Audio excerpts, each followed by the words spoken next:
मनसेच्या सोबत कुठे गेलं पाहिजे आमचा कुठलाच प्रस्ताव आमच्याजवळ आला नाही.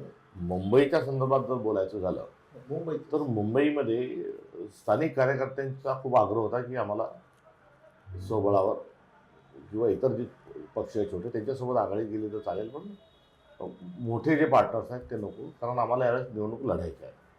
नेत्यांचा पण तशाच स्वरूपाचा एक हट्ट होता आणि तिथली एक आर्ग्युमेंट पण अशी होती की आपली मतं जी आहेत ही युबीटीला मुंबईत जातात, पण त्यांची मतं आपल्याकडे ही येत नाही.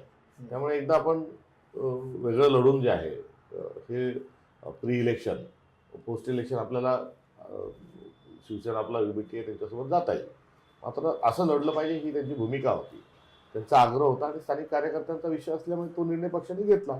आणि ह्या पक्षाने निर्णय घेऊन हा चेन्नईथलाजींनी हा शिवसेनेला कळवला देखील. मी मनसेसोबत गेलो नाही हे खरं जरी असलं तरी त्यांना आम्ही टाळलं, अवॉइड केलं, अस्पृश्य समजलं असे नाही.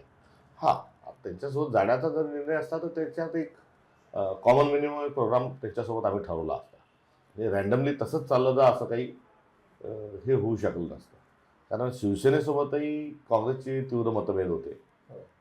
शिवसेना आणि काँग्रेस एक कधी काळी इंदिरा गांधींच्या वेळेस सोबत महानगरपालिका लढले होते किंवा राष्ट्रपतीच्या 2 निवडणुका प्रतिभाताईंच्या आणि प्रणव मुखर्जींच्या या 2 याच्यामध्ये त्यांनी पाठिंबा जरी दिला असला तरी मग 2019ला महाविकास आघाडी आली तेव्हा पाठिंबा द्यायचा का द्यायचा नाही, मग बाहेरून द्यायचा का आतून द्यायचा, असं सगळं जे आमचं जी चर्चा झाली त्यातून आमचा कॉमन मिनिमम प्रोग्राम ठरला. तिन्ही पक्षांच्या त्याच्यावर स्वाक्षऱ्या झाल्या आणि मग सोबत गेलो. तर तशी वेळ आली असती तर मग कारण आता महाविकास आघाडी ही परावर्तित झालेली आहे इंडिया अलायन्समध्ये, आणि इंडिया अलायन्समध्ये कन्याकुमारीपासून तर काश्मीरपर्यंत आणि गुजरातपासून तर नॉर्थ ईस्टपर्यंतचे पार्टनर्स आहेत. इंडिया अलायन्सला पण त्याच्यातही आम्ही एकदा या सर्व पक्षांशी आम्ही बोलून त्याच्यातून पुढे जाऊ शकलो असतो, पण तो प्रस्तावच आला नाही. त्यामुळे तो काही विषय पुढे आमचा जाऊ शकला नाही. भविष्यामध्ये मनसे समजा म्हणजे महाविकास आघाडी किंवा इंडिया अलायन्स असं काही लढायचं असेल तर भविष्यात मनसेचा समावेश होऊ शकतो का?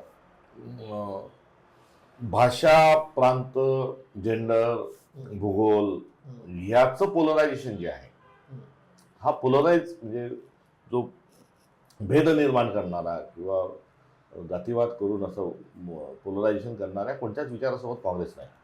विविधता आता एकता आहे भारत ही विशेषता हे जे सूत्र आहे ते आम्हाला मान्य आहे. संविधानाच्या अनुसूची 8 मधल्या ज्या 22 भाषा आहेत या प्रत्येक भाषेचा सन्मान आहे. यांनी सगळ्यांनी हातात हात घालून त्यांच्यात रोटीबेटा व्यवहार या सगळ्या भाषांचा होतही आलेला आहे, तो होत राहावा ही भूमिका आहे.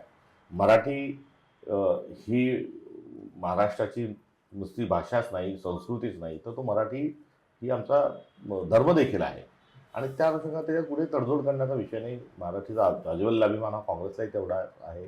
आणि भाषावर प्रांतरचना झाली, भाषावर प्रांतरचना झाल्यानंतर त्या भाषांच्या संवर्धनाला सगळ्यांना अधिकार दिलेला आहे. त्या नावावर त्याच्या अनुषंगानं कुठे काही हिंसा करण्याचा किंवा भेद निर्माण करणं हे चुकीचं आहे.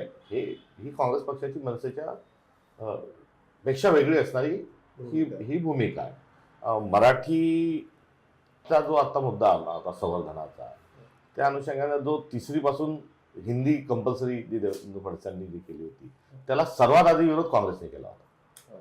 म्हणजे 16 तारखेला जी निघाल्यावर 17 तारखेपासून केला. त्याच्या संदर्भात आम्ही कार्यशाळा घेतल्या, आमचे पण त्या संदर्भामध्ये मेळावे झाले.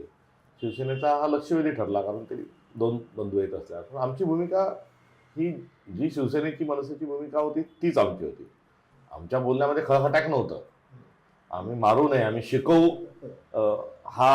ही आमची त्याच्यातली असणारी भूमिका होती. आणि हिंदी ही भाषा सक्तीच्या करण्यामागे देवेंद्र फडणवीसांचा जो डाव आहे तो नेमका काय आहे, गायपट्टा त्यांना महाराष्ट्राचा करायचा आहे, इथपासून आम्ही त्या विरोधात होतो.